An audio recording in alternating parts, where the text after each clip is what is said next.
जी, अस्सलाम वालेकुम। जैसा कि आप जानते हैं, आज का जो हमारा टॉपिक है वो है डीएनए, मतलब डीऑक्सी राइबो न्यूक्लिक एसिड। तो सबसे पहले हम बात करते हैं कि डीएनए है क्या। डीएनए दरअसल एक हेरिडिटरी मटेरियल है, एक विरासती मादा है। ये खसूसियात को आगे की तरफ लेकर जाता है। ये कंट्रोल करता है प्रॉपर्टीज़ को और एक्टिविटीज़ को सेल की।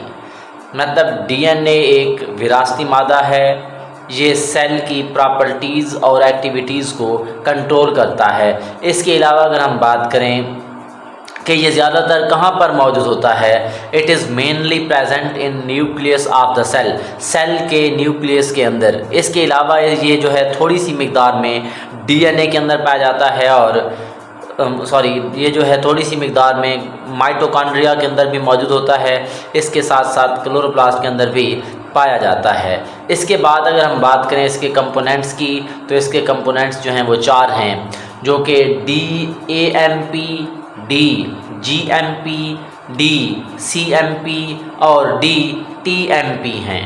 अब DAMP क्या है? डी एडिनोसिन मोनोफास्फेट, ये जो है डी ग्वानोसिन मोनोफास्फेट, ये जो है डी साइटाइडीन मोनोफास्फेट, ये जो है डी थाइमिडाइन मोनोफास्फेट। ये जो है हमारे पास कंपोनेंट्स हैं किस चीज़ के? डीएनए के। इसके बाद अगर हम बात करें कि फास्फोडाइएस्टर bond and polynucleotide chain formation, मतलब कि हमारे पास फास्फोडाइएस्टर बॉन्ड क्या है, पॉलीन्यूक्लियोटाइड चेन क्या है और ये बनते कैसे हैं। तो सबसे पहले अगर हम बात करें कि न्यूक्लियोटाइड्स जो हैं वो आपस में लिंक अप होते हैं, एक दूसरे के साथ जुड़ते हैं एक लिंकेज की मदद से, एक बॉन्ड की मदद से, जिसको हमने नाम दिया हुआ है फास्फोडाइएस्टर बॉन्ड का। उसके बाद जो है जब वापस में लिंक अप होते हैं, जुड़ते हैं, तो एक लंबी चेन बना देते हैं। अब ये जो चेन है, उस चेन को हमने नाम दिया हुआ है पॉलीन्यूक्लियोटाइड चेन का। इसके पास स्पेसिफिक सीक्वेंस होती है। इसके बाद यहाँ पे टर्म इस्तेमाल हुई थी फास्फोडाइएस्टर बॉन्ड। तो फास्फोडाइएस्टर बॉन्ड होता क्या है? तो अगर बात करें फास्फोडाइएस्टर बॉन्ड की, they are backbone of strands of nucleic acid. जो न्यूक्लिक एसिड होता है उसकी स्ट्रैंड है, स्ट्रैंड की बैकबोन जो है उसको हम क्या नाम दे देते हैं? फास्फोडाइएस्टर बॉन्ड का। अब ये बनता कब है? It is formed when 2 hydroxyl groups in phosphoric acid. Phosphoric acid के अंदर जब 2 हाइड्रोक्सिल ग्रुप्स जो हैं वो रिएक्ट करें, वो मतलब कंबाइन हों किस चीज़ के साथ? Hydroxyl group on other molecules, दूसरे मालिक्यूल्स के साथ। मतलब फास्फोरिक एसिड्स के पास जो 2 हाइड्रोक्सिल ग्रुप्स होंगे, जब वो रिएक्ट करते हैं दूसरे मालिक्यूल्स के हाइड्रोक्सिल ग्रुप के साथ, तो वहाँ पे जो है हमारे पास इस तरह का बॉन्ड बनता है, जिसे हमने क्या नाम दिया हुआ है? फास्फोडाइएस्टर बॉन्ड का। तो आप देख सकते हो ये एक न्यूक्लियोटाइड है, ये दूसरा न्यूक्लियोटाइड है। तो यहाँ पे कार्बन ऑक्सीजन, फास्फोरस ऑक्सीजन, ये जो बॉन्ड बन रहा है, इस बॉन्ड को हमने नाम दिया हुआ है फास्फोडाइएस्टर बॉन्ड। अब ये जो है न्यूक्लियोटाइड 2 भी हो सकते हैं, 3 भी हो सकते हैं, 3 से ज़्यादा भी हो सकते हैं। अब अगर हम बात करें इनकी सीक्वेंस की, तो उनमें सबसे पहले हम बात करते हैं डाइन्यूक्लियोटाइड, उसके बाद है ट्राइन्यूक्लियोटाइड, उसके बाद है पॉलीन्यूक्लियोटाइड। अब डाइन्यूक्लियोटाइड में क्या होता है कि 2 न्यूक्लियोटाइड्स आपस में कंबाइन होते हैं और वो किस चीज़ को बना देते हैं? डाइन्यूक्लियोटाइड को। जब 3 न्यूक्लियोटाइड आपस में जुड़ते हैं तो वो किस चीज़ को बनाएंगे? ट्राइन्यूक्लियोटाइड को। इसी तरह जो है अगर बहुत सारे न्यूक्लियोटाइड्स आपस में ज्वाइन होते हैं, वो किस चीज़ की फॉर्मेशन में इन्वॉल्व होते हैं? मतलब वो किस चीज़ को बना रहे होते हैं? पॉलीन्यूक्लियोटाइड को। इसी तरह अगर हम डाइन्यूक्लियोटाइड की एग्जांपल की बात करें, तो NAD, जिसको हमने क्या नाम देना है? निकोटिनामाइड एडिनिन डाइन्यूक्लियोटाइड, या NAD, ये एक क्या है? डाइन्यूक्लियोटाइड है। ये जो हमारे पास डाइन्यूक्लियोटाइड है, इस इसमें NADH की एग्जांपल में आता है। अब इसका फंक्शन क्या है? ये दरअसल एक एंजाइम है। It take part in several, मतलब कि बहुत सारे ऑक्सीडेशन रिडक्शन रिएक्शंस के अंदर हिस्सा लेता है। कौन? NAD क्या है? डाइन्यूक्लियोटाइड है। इसी तरह अगर हम बात करें कि रेशियो ऑफ बेसिस, DNA के अंदर जो बेसिस हैं उनकी रेशियो क्या है, ये देखने के लिए सबसे पहले एरविन चारगाफ ने डेटा मतलब पेश किया था।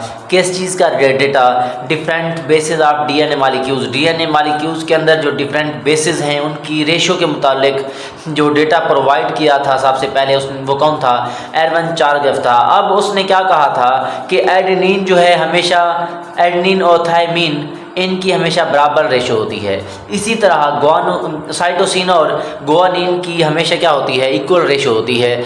तो इसके बाद अगर हम बात करें, हमारे पास ये टेबल दी गई है। टेबल जो है मारूजी के हवाले से अहम है। अब बात करते हैं सोर्स ऑफ DNA, मतलब मैन, शीप, वीट और यीस्ट। मैन के अंदर एडेनिन की परसेंटेज कितनी है? 30.9%। इसी तरह जो मैन के अंदर गुआनिन है वो 19.9, इसी तरह थाइमीन है 29.4, इसी तरह जो है साइटोसिन है 19.8% है। इसी तरह बात करते हैं शीप के अंदर एडेनिन कितनी है? 29.3, इसी तरह गुआनिन कितनी है? 21.4, इसी तरह थायमीन कितनी है? 28.3%, इसी तरह साइटोसिन जो है वो कितनी है? 21% है। इसी तरह बात करें वीट के अंदर एडेनिन जो है वो 27.3% है, इसी तरह गुआनिन जो है वो कितनी है? 22.7% है, इसी तरह थायमीन जो है वो 27.1% है, इसी तरह साइटोसिन जो है वो वीट के अंदर कितनी है? 22.8%। इसी तरह हम बात करते हैं यीस्ट के अंदर एडेनिन कितनी है? 31.3%, इसी तरह गुआनिन कितनी है? 18.7%, थाइमीन कितनी है? 32.9%, साइटोसिन कितनी है? 17.1%। इसके बाद हमारे पास जो DNA है उसके स्ट्रक्चर की बात की गई है। टॉपिक इंतहाई अहम है, लॉन्ग क्वेश्चन के तौर पर आ सकता है कि स्ट्रक्चर ऑफ DNA पर नोट लिखें। तो सबसे पहले वाटसन एंड क्रिक ने एक मॉडल पेश किया था जिसको हम क्या नाम दे देते हैं? Watson and Crick model. तो सबसे पहले विल्किंस और फ्रैंकलिन ने डिटरमाइन किया था DNA के स्ट्रक्चर को एक टेक्निक की मदद से, जिस टेक्निक को हमने क्या नाम दिया हुआ है? X-ray diffraction technique.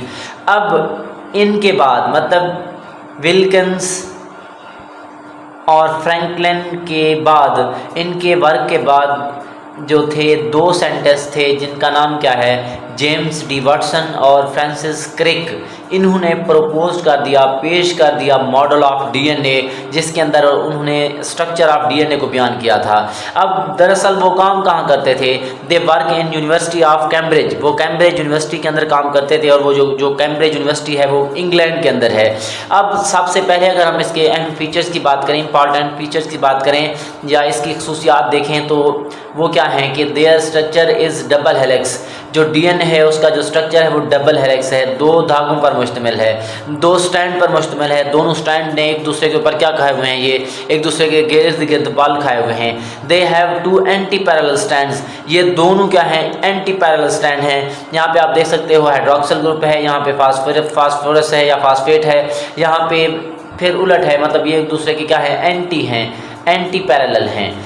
ये क्या होगा? यहाँ पे फास्फेट है और जहाँ पर क्या है? हाइड्रोक्सिल ग्रुप है। एक इस साइड पे है, दूसरे साइड पे है, दोनों क्या हैं? एक दूसरे के एंटी पैरेलल हैं। यहाँ पे टर्म मतलब के जो टर्म इस्तेमाल हुई है वो है प्राइम, मतलब कि 3 प्राइम एंड, ये 5 प्राइम एंड, ये 5 प्राइम एंड और ये 3 प्राइम एंड। अब ये प्राइम क्या है? दरअसल प्राइम जो है ये एक तरह का निशान है जो डिज़ाइन किया जाता है फॉर डायरेक्शन, सिम्त को शो करने के लिए जो हम किस चीज़ को इस्तेमाल करते हैं? प्राइम का इस्तेमाल करते हैं। अब अगली जो खासियत है वो ये है, each turn has, her turn के पास, हर मोड़ के पास नाइट्रोजनस बेस की तादाद कितनी होती है? 10 होती है। ये एक मारूजी है। इसके बाद अगर हम बात करें जो कि इसका जो डायमीटर है वो कितना होता है? 2 नैनोमीटर होता है। ये भी एक मारूजी है। इसी तरह अगर हम बात करें एडेनिन जो है वो हमेशा बॉन्ड बनाती है किस चीज़ के साथ, थायमीन के साथ, और वो डबल हाइड्रोजन बॉन्ड मतलब कि 2 हाइड्रोजन बॉन्ड की मदद से। साइटोसिन हमेशा मिलती है गुआनिन के साथ, और हमेशा कितने बॉन्ड बनते हैं, ट्रिपल बॉन्ड बनते हैं किस चीज़ के, हाइड्रोजन बॉन्ड्स जो हैं वो बनते हैं। अब ये जो 2 स्ट्रैंड हैं वो क्वाइल्ड अराउंड ईच अदर, एक दूसरे की गिर्द क्या खाए हुए हैं, बल खाए हुए होते हैं। अब अगर हम बात करें कि ईच टर्न, हर स्ट्रैंड जो है उसका, ईच टर्न ऑफ स्ट्रैंड, हर स्ट्रैंड का जो टर्न है वो कितना होता है, मतलब यहाँ से लेकर यहाँ तक, ये जो हर टर्न है इसका जो डिस्टेंस है वो कितना होता है, 3.4 एंगस्ट्रॉम। कितना होता है, 3.4 एंगस्ट्रॉम। अगर हम बात करें कि एंगस्ट्रॉम किस चीज़ के बराबर होता है, ये बराबर होता है 10⁻⁻10 मीटर के, या 100वां हिस्सा 1 सेंटीमीटर का, मतलब कि 1 सेंटीमीटर का 100वां हिस्सा इंतहाई छोटा है। इसके बाद अगर हम बात करें इसके जो ये हमारे पास डबल हेलिक्स स्ट्रक्चर है, अगर हम इसको ओपन करके देखें, इसको अनजिप करके देखें, इसको खोल कर देखें, तो इसके अंदर हमें 2 जो है वो स्ट्रैंड नज़र आते हैं एक सीढ़ी की तरह। तो आप देख सकते हैं ये एक स्ट्रैंड है और ये क्या है, दूसरा स्ट्रैंड है। अब ये जो स्ट्रैंड हैं इनकी जो बाहर वाली साइड यहाँ पे फास्फेट मौजूद होती है। इसी तरह यहाँ पर भी क्या होती है, फास्फेट।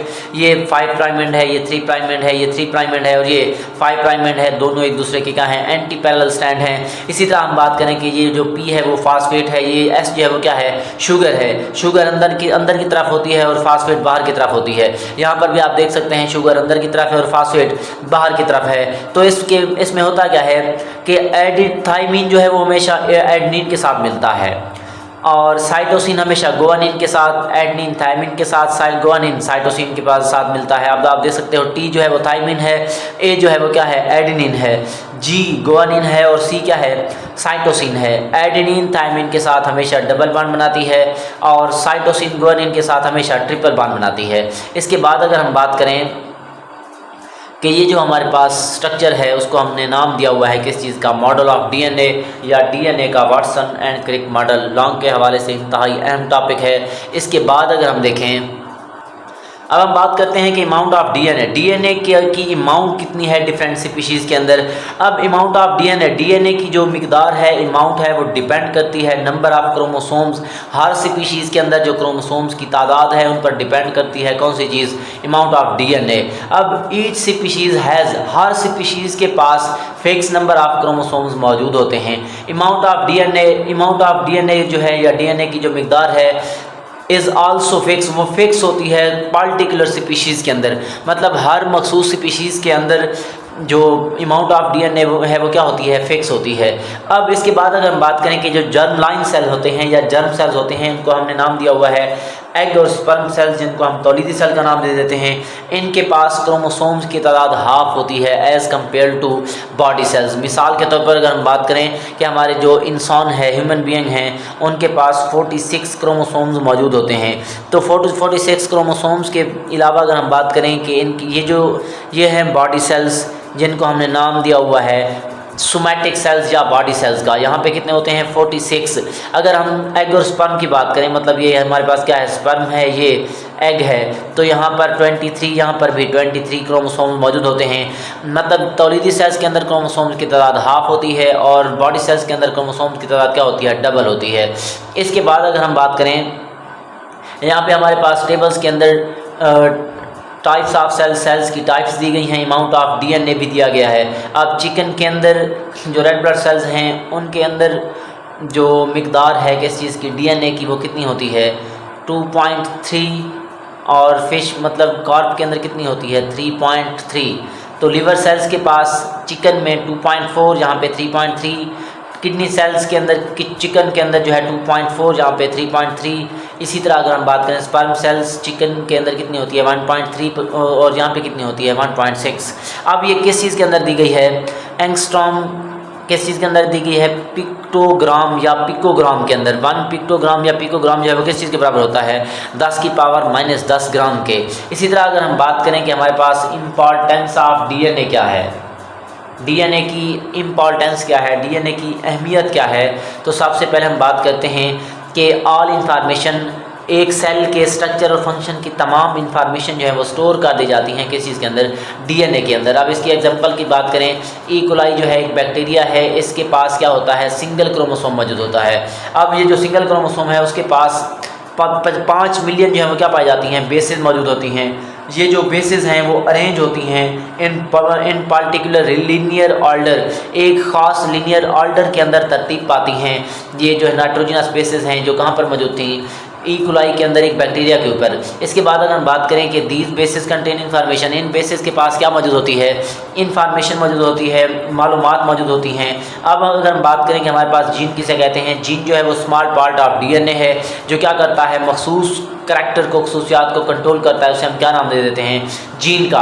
अब जीन जो है, gene is unit of biological inheritance का जो यूनिट है उसे हम क्या नाम दे देते हैं, जीन का।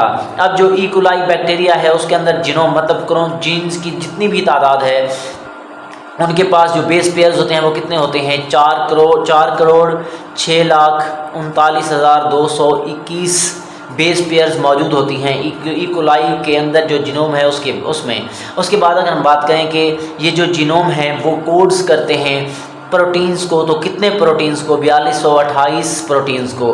तो एक और चीज़ अगर हम देखें कि हीमोफिलस इन्फ्लुएंजा ये एक बैक्टीरियम है, ये फर्स्ट माइक्रोब था जिसका जीनोम जो है वो मुकम्मल तौर पर क्या किया गया है, सीक्वेंस्ड किया गया है। और इसकी जो सीक्वेंसिंग है वो कब पेश की गई थी, 1992 के अंदर। तो ये हमारे पास इंतहाई अहम टॉपिक है जिसको हमने नाम दिया हुआ है डीएनए का या डीऑक्सीराइबोन्यूक्लिक एसिड। तो यहाँ पे ये वाली जो टेबल है, इस टेबल के अंदर से जो है वो क्या बनती हैं, मारूजियाँ बनती हैं।